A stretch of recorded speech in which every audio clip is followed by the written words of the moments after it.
Когда марципан доставили в центр спасения, без слез на нее было не взглянуть, в нее 2 раза стреляли, голова была отекшей, собака была в грязи и крови. Но среди сотрудников приюта нашелся человек, который полюбил это милое и полное нежности создание. Марципан и 2 других собак доставили в департамент по охране животных города Альбукерке, США. Животные были в тесной клетке и отчаянно нуждались в помощи.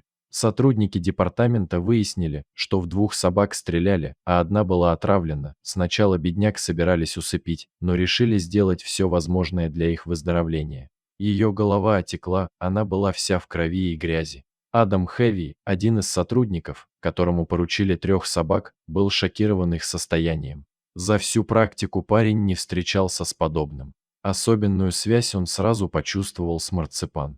Пока другие собаки лаяли, марципан спокойно сидела и смотрела мне прямо в глаза. Ее голова отекла, она была вся в крови и грязи, но как только наши взгляды встретились, у меня возникло странное чувство связи с этой собакой, которое я не могу объяснить, рассказывает Адам. Каждый раз, когда она видит меня, она виляет хвостиком настолько сильно, что теряет равновесие. Всех 3 собак немедленно начали лечить. Врачи определили, что в марципан получила 2 выстрела в голову, она чудом выжила. Было видно, что марципан отличается от других, несмотря на сильнейшую боль, которую испытывала эта девочка, она радостно виляла маленьким хвостом, видя заботливых сотрудников, а особенно Адама. После нескольких этапов лечения, все 3 собаки чувствовали себя хорошо. Пока марципан восстанавливалась, Адам не мог перестать думать о ней, постоянно волнуясь за ее состояние.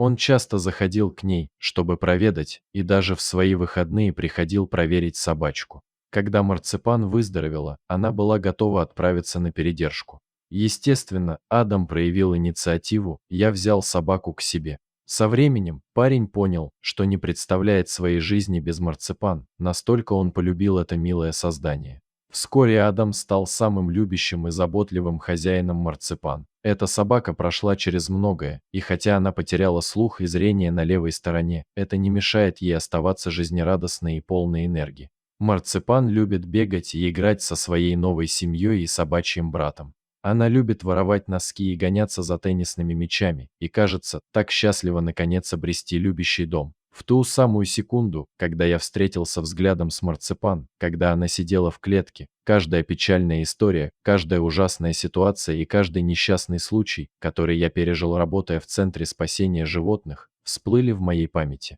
Своим взглядом она сказала мне: «Ты все делаешь правильно, и все будет хорошо», — рассказал Адам.